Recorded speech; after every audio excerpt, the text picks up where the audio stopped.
जय श्री राम। सभी मंच पे बैठे सीनियर समाज सेवी लोग हैं और सब कुछ ये बता चुके हैं आप लोगों को। और वाकई में संजय भाई अग्रवाल जी और भाभी जी और इनकी पूरी टीम, केवल मंच ही नहीं, मैंने आज एक चीज़ और देखी।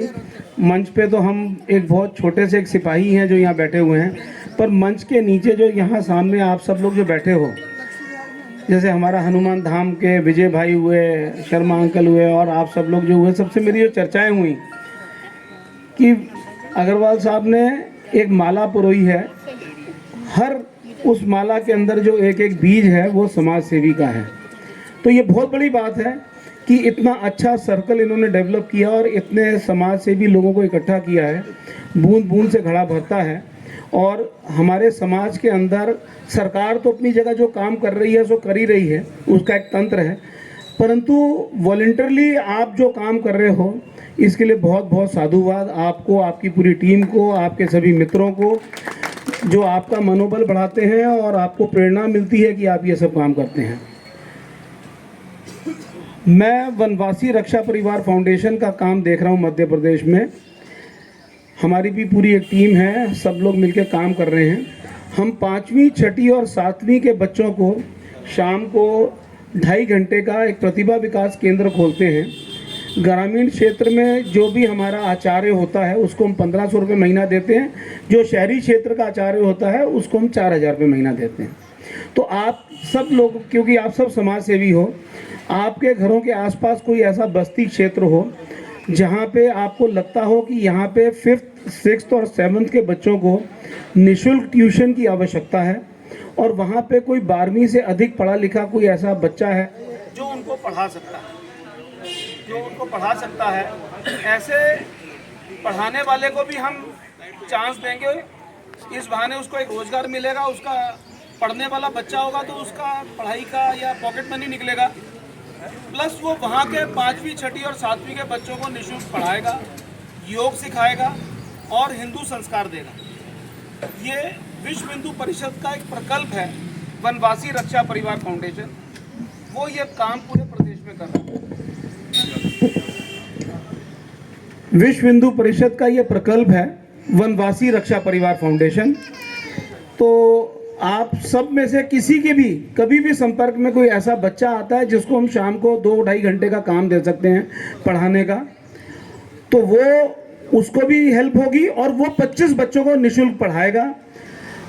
सिर्फ बच्चों को ही नहीं पढ़ाएगा, महीने में एक बार उन 25 बच्चों के पेरेंट्स को भी बुला करके हम लोग उनकी एक मीटिंग करते हैं और मीटिंग करके कहते हैं कि आप अपने परिवार को आपस में महीने में एक बार इकट्ठा करो, रोज अपने बच्चों के साथ 15 मिनट बैठो, क्योंकि आजकल मजदूर लोग भी, माँ भी सुबह काम करने जाती है घरों में, फादर भी सुबह से लेबर मजदूरी का काम करने जाता है, थके हुए आते हैं, आके सो जाते हैं। परंतु अगर आप एक गायत्री मंत्र भी शाम के समय, भोजन के समय अपने बच्चों के साथ बैठ के 11 बार गायत्री मंत्र भी सिर्फ अगर पढ़ लेंगे तो उतना भी हमारे लिए it is more than enough. हमारे संस्कार पहले यही होते थे। आज से 150 साल पहले जब बल्ब नहीं होता था तो 6 बजे भोजन हो जाता था हर परिवार का, बैठ के थोड़ा सा भजन पूजन करते थे। अब व्हाट्सएप, टीवी और मोबाइल ने ये समय ले लिया है। तो ये हमको अपने परिवारों में, अपने बच्चों में ये बताना है कि संभ्रांत घरों में भी और बस्तियों क्षेत्र में भी अपने बच्चों के साथ 5 से 10 मिनट बैठ करके केवल हम एक गायत्री मंत्र ही सिर्फ अगर 11 बार पढ़ लें, बच्चों के साथ उनकी दिल की बात सुने और अपने दिल की बात बच्चों को बताएं, केवल इतना सा संदेश हम देने की प्रयास करते हैं। तो आप लोगों के आसपास कहीं भी आपको ऐसी अपॉर्चुनिटी दिखती है जहां हम 25 बच्चों के समूह को निःशुल्क ट्यूशन दे करके और एक बच्चे को 4000 रुपये महीने का भी अगर उसको स्टाइफंड जैसा मिलता है। आज फॉरेन पढ़ने हमारे यहाँ के बच्चे जाते हैं, फॉरेन कंट्रीज़ में कोई MBA करने जाते हैं, पोस्ट ग्रेजुएशन करने जाते हैं, हम देखते हैं, हम सुनते हैं कि वहाँ पे एक बच्चों को थोड़ा सा पैसा दिया जाता है उनकी पढ़ाई के साथ में।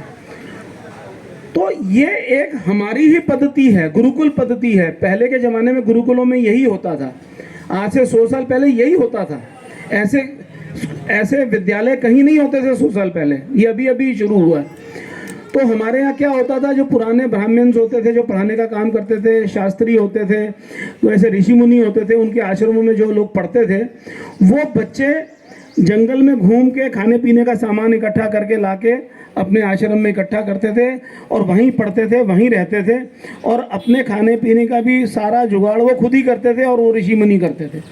तो ऐसा ही एक फिर से हम लोगों ने शुरुआत की है छोटी सी, और संजय भाई जैसे महान लोग आज हमारे बीच में, जिन्होंने ये माला में हम मणकों को जोड़ लिया है, मैं उनको कोटि कोटि धन्यवाद देता हूँ। मिश्रा परिवार को मैं धन्यवाद देता हूँ, जिन्होंने इतनी अमूल्य संपत्ति इस परोपकारी काम करने के लिए दी है। और बाकी में भाई साहब ने बहुत अच्छा बोला, ये नौबत ही ना आए कि किसी बुजुर्ग को यहाँ तक आना पड़े। तो यादव जी ने बड़ा अच्छी चीज़ बताई कि we do counselling, very good, counselling होनी चाहिए और ये करते भी हैं, परंतु उसके बावजूद भी कुछ ऐसी परिस्थितियाँ होती हैं कि बुजुर्गों को आश्रय देने का स्थान होना चाहिए। तो उसके लिए संजय अग्रवाल साहब को, हमारे पार्षद साहब को, ये जो सब इस क्षेत्र में काम करवा रहे हैं, कोटि कोटि धन्यवाद, बहुत बहुत शुक्रिया जो आपने समाज को संभाल रखा है। धन्यवाद। धन्यवाद डॉक्टर साहब। जैसा कि आपने बताया कि काउंसलिंग तो करना ही चाहिए, हमारा प्रयास रहता है कि हमारे बुजुर्ग, जैसा व्यास जी ने भी बताया कि ये आश्रम नहीं होना